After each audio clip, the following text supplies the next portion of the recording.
Good Good morning. morning. It's been a while.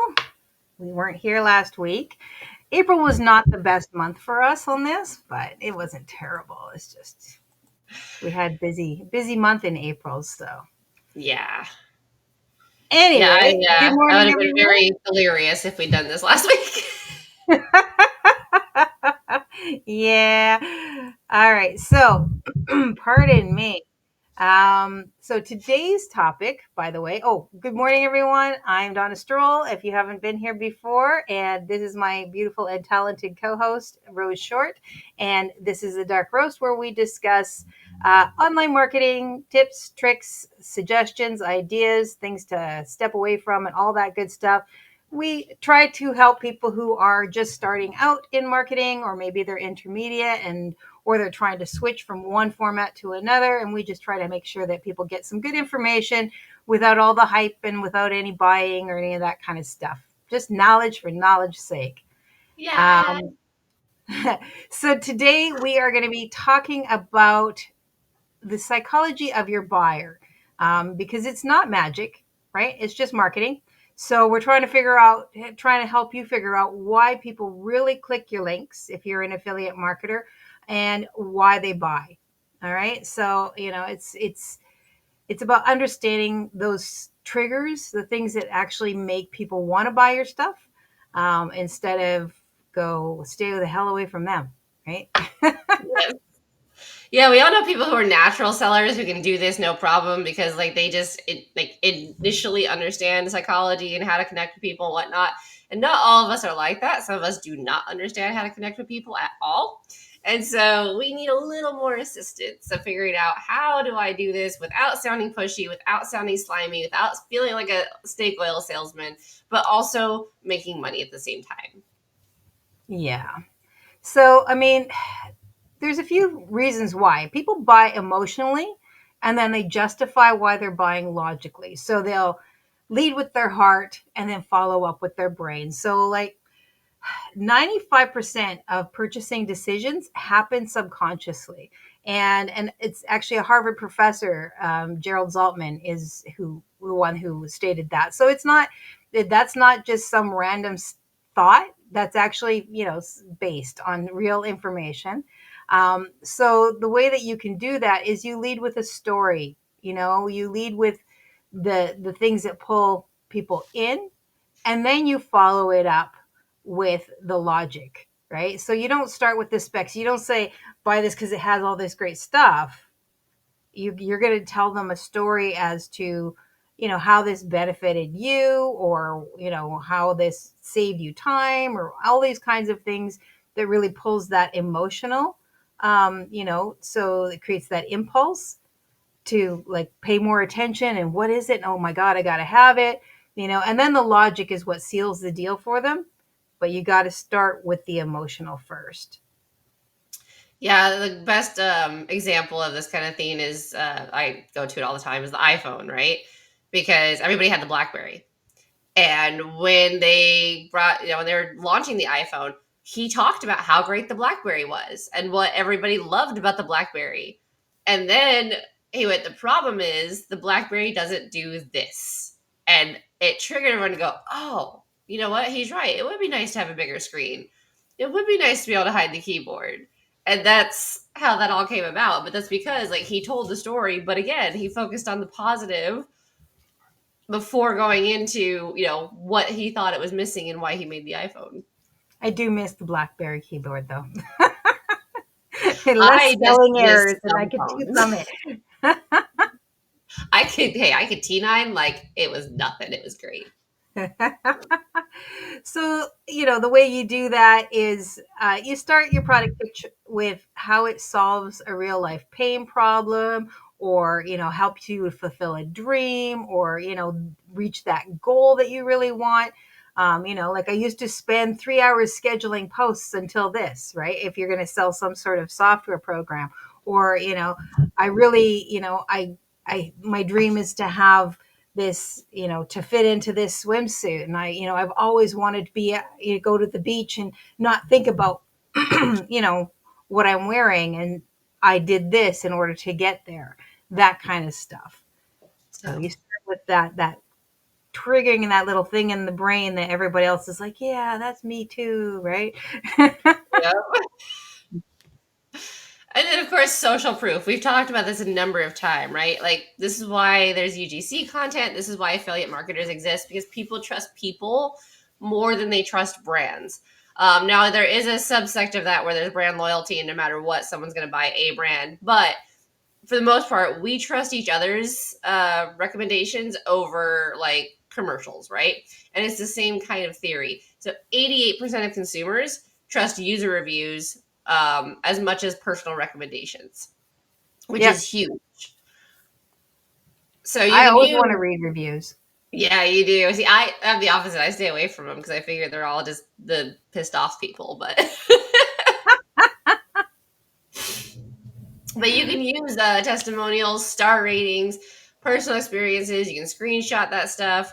You can take pictures of you using the product or video, whatever it is, to kind of help up the product. Testimonials are always great because if they already know, like, and trust you, hearing it from you is one thing, but then hearing it from other people as well can be even bigger, especially if it's your affiliate link, right? Because then you're just talking about potentially talking about yourself, whereas they're talking about you as well, and it kind of helps.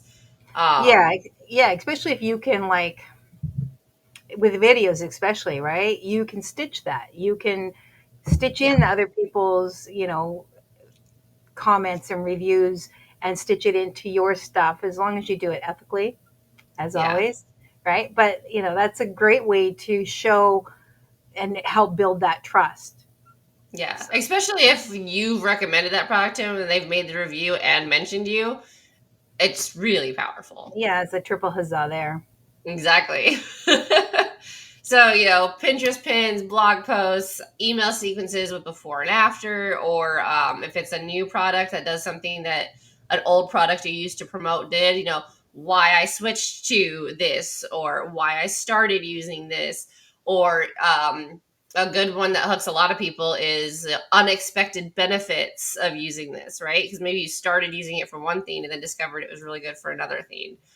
This happens a lot with like multivitamins and stuff. So Yeah. lots of ways to, you know, take action and use that social proof to your advantage. Yeah. For me, like that would be like ginger tea. Right? People Right. take ginger tea to calm their tummies, but for me, I find it helps me quell migraines. Yeah. Like, who would think, right? Yeah. So, I know. When you first told me that, I was like, really? yep, no. And I was the same way when my friend told me, I was like, what? She's like, give it a try. And I was like, holy crap. I've had this headache for like 3 days now. And yeah, nice big cup of ginger tea. And all of a sudden my brain was functioning again. It was like, this is amazing. So, and of course, reciprocity, right? It sells. And even if you're doing it subtly. So, when you give value, people feel compelled to return the favor, right? That's that's a great way to build an affiliate link. Have it build that click. So, like you offer a free download or a checklist or an exclusive tip in exchange for them considering your product, right? So that's a good way to do it. So you'd frame it like, hey, get this thing through my link, whether it's a checklist or an idea or, and and if you get it through my link, it supports me at no extra cost, and I can keep giving you these free things that I'm giving you. And that's a great way to build that reciprocity because you're giving them something. You're being honest, saying, hey, if you click my link, it supports me, it doesn't cost you anything, and then I can keep giving you things, which why wouldn't you build that circle, right? Right. So, And then one of the other ways that works, I don't particularly like it, but I get why it works from a psychology standpoint, is scarcity and urgency. But use it wisely, right? Like you don't want to be the boy who cried wolf. mm-mm. But scarcity does make people act faster. Fake urgency, though, will kill trust. So Yeah. scarcity, if something really is, likely to run out or something like that, then absolutely you should go ahead and let them know. But if it's something that, the likeliness of it running out is not there, and every offer you send is hurry, there's only 20 left. It's gonna People are gonna start to question it, right? Yeah. Um, but like you think of it in terms of timers on websites or landing pages, right? You see that timer kicking down. It's usually like you have this much time to claim this offer. And usually, if you come back to the page from a different browser, it starts over. So it's literally just there to mess with your mind, but it usually does for most people. Yeah. Um, and limited time offers increase conversion by up to 332%, which is pretty amazing. Yeah. Again, if used wisely. Again, yeah, exactly. But I mean, that's impressive. So if you do have short sales, especially like we see a lot, like if you're putting a webinar, right? Maybe you're putting together a course or something like that, or you have something that's coming up. Put in that time limit, that maybe they can get it for a little bit less before, if they sign up early, or maybe they only have X number of amount of time to sign up, and then it's too late. These are things that are going to get people to like, oh my god, wait, I'm going to miss it. Panic, Yeah. right?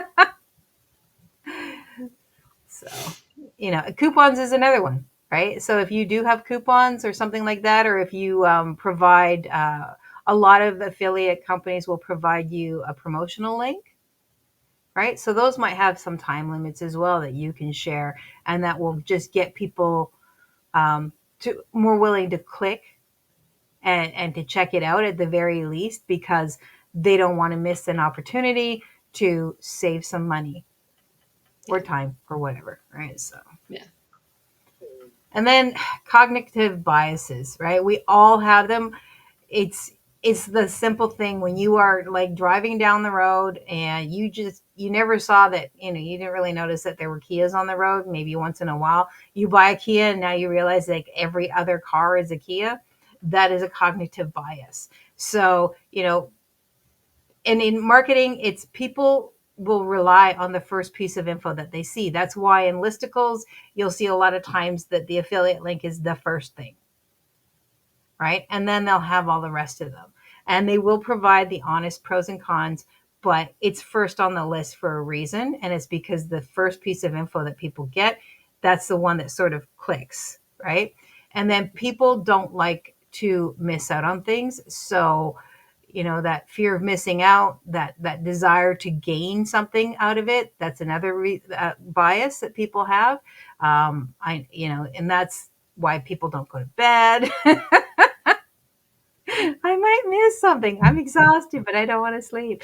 Right. And Mhm. then the bandwagon effect is another one, which is literally everyone's doing it. So I have to be part of that group. So not everybody has the same cognitive bias, but they all exist. So, whether it's that anchoring bias or the loss aversion, the FOMO, or the bandwagon effect, they're all there. And you can use all of them. You don't have to use them all at once, but you can use all of them in your marketing to help boost that conversion. For sure. And as always, we talk about this all the time as well. Trust is the greatest currency, right? If Yeah. they don't trust you, they're not going to trust your link. They're not going to buy from you. And this becomes really evident when you're the person who's promoting every new offer that hits. Yeah. Because we've all known that person, Yep. and most of us no longer follow and or speak with that person because it just gets exhausting, and you can't trust that one software is going to work when the next week they're promoting a completely different software. So be transparent too. You don't want to sneak your links in without letting them know. So be very very honest and transparent about the fact that it's an affiliate link. If it's on YouTube, you can easily just put in parentheses affiliate link. I do it with my exercise videos all the time. Building authority by sharing value, being honest, and not pitching in every single piece of post that you put out there is going to be Yeah. super beneficial, right? Like we talk about the hook, we talk about the CTA all the time, but those don't have to be sale pitches. They don't have to be sleazy, scammy, like buy, right? Yeah. Um, and again, it can be an honest, like, hey, I use this tool every day. Here's what works. And a lot of people, will do the whole, I've been keeping a secret from you guys kind of thing, because it does hook people in. Hmm. But again, like, you know, don't do the same video every day, mix it up and whatnot. But that value over the sale again is just huge. Yeah, and not saying that you can't change up. Like, say you were using something and it's no longer working for you, or you've decided to go a different way. That's 100% cool. You don't have to stick with something that's not working with you, but then utilize that information as building your trust, saying, I was promoting this. This is why I'm no longer doing it. And this is what I found is working better for me. That way, you're telling your story, you're being honest up front, and you're providing some of that hook, right, at the same time. I used to do this, but now I do this, and this is why. Builds your trust, builds your credibility, builds that connection that you have with people.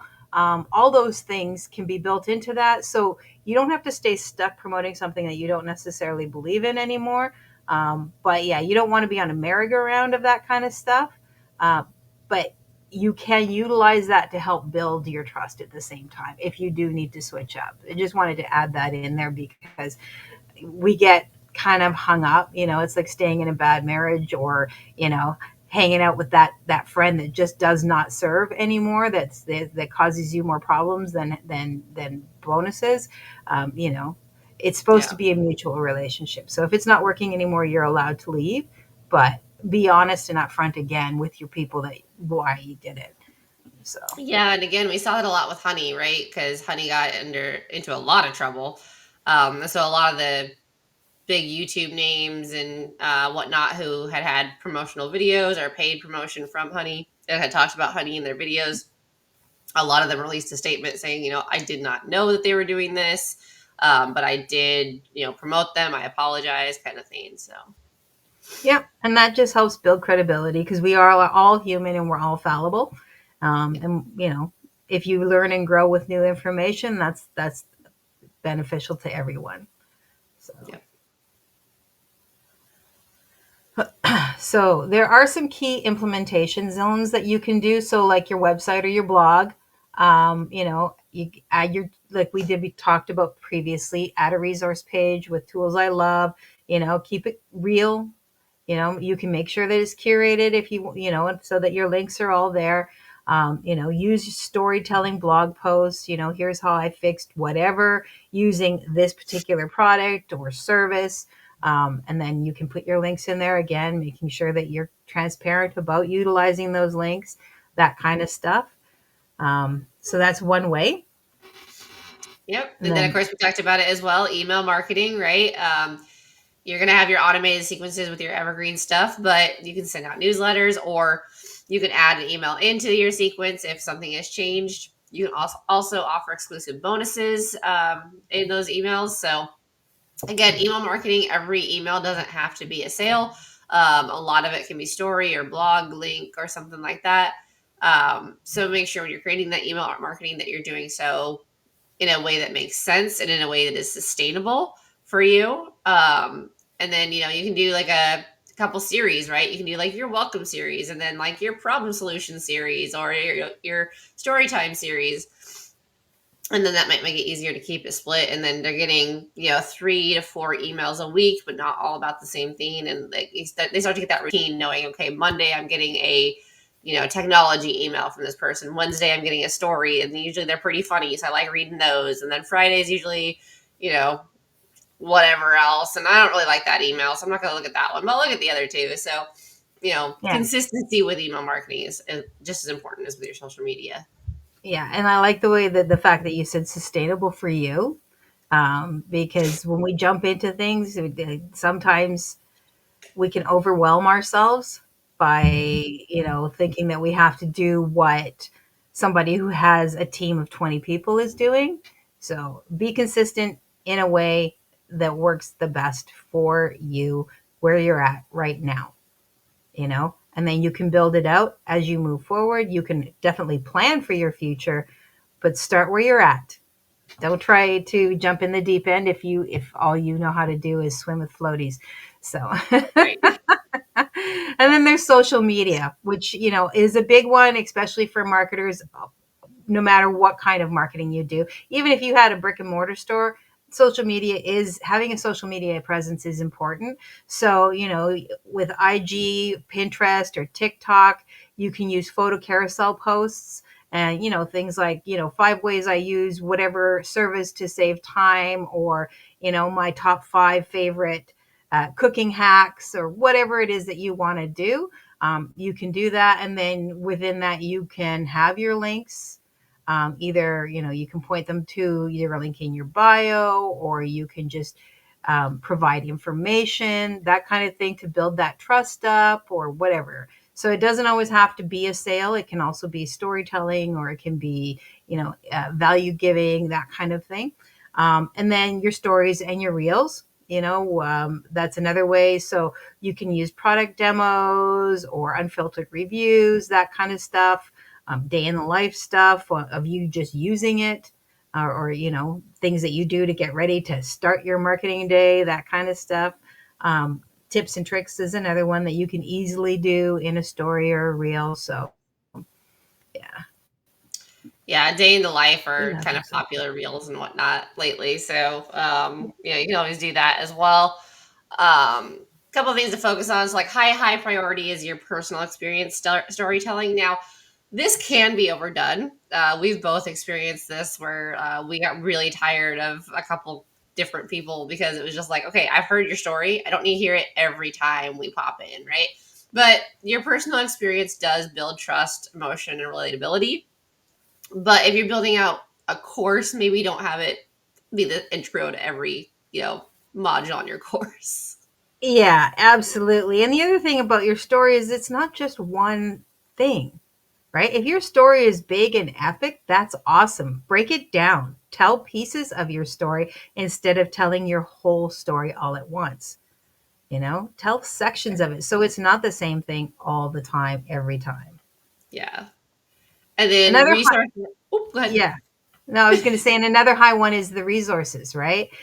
Creating a resource, either whether it's a PDF or it's a web page or it's a link tree, that's quick win content that you can give to people. That's a value thing that you can do. And that is something that has all of your content in it, which is awesome, right? Like that's a place where you can easily give people some high value with low effort.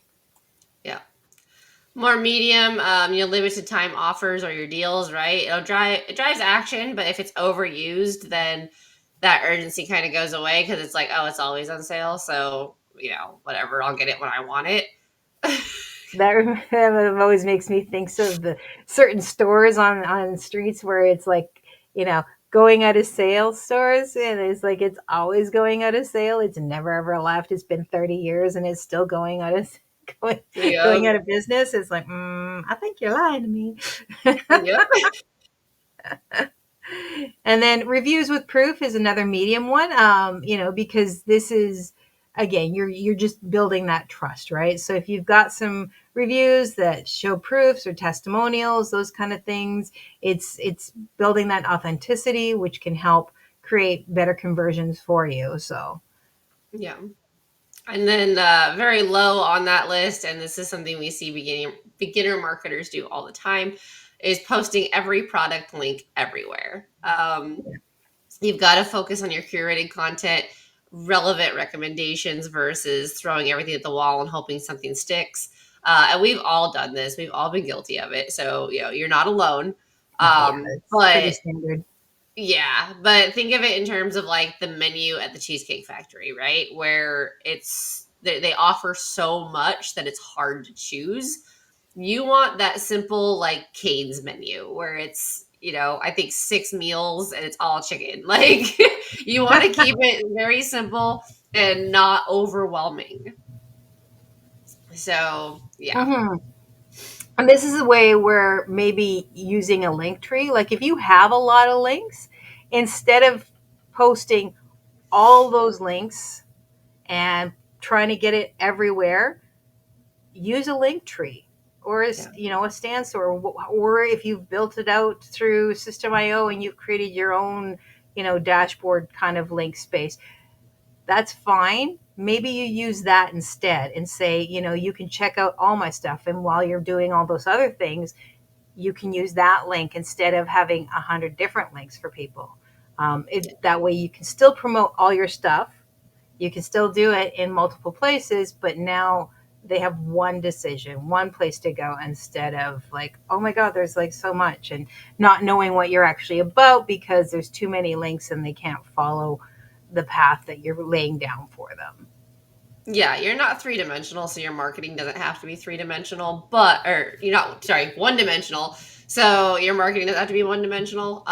But the nice thing with like Linktree and things like that is it lets you categorize as well. So, if Yeah. they're really only interested in your cooking stuff, like they're gonna go to that cooking, category. But if they're interested in you, they're gonna be like, oh wait, there's some fitness stuff in here, or like, oh, favorite coffee brands or whatever it might be, right? So if they really like you, you've really built that know, like, and trust, and they're wanting to support you, they're probably going to look through everything. So it doesn't hurt Yeah. to have it. And it just gives them it gives them options without overwhelming them. And they're not standing in the cereal aisle staring at the wall going, oh my God.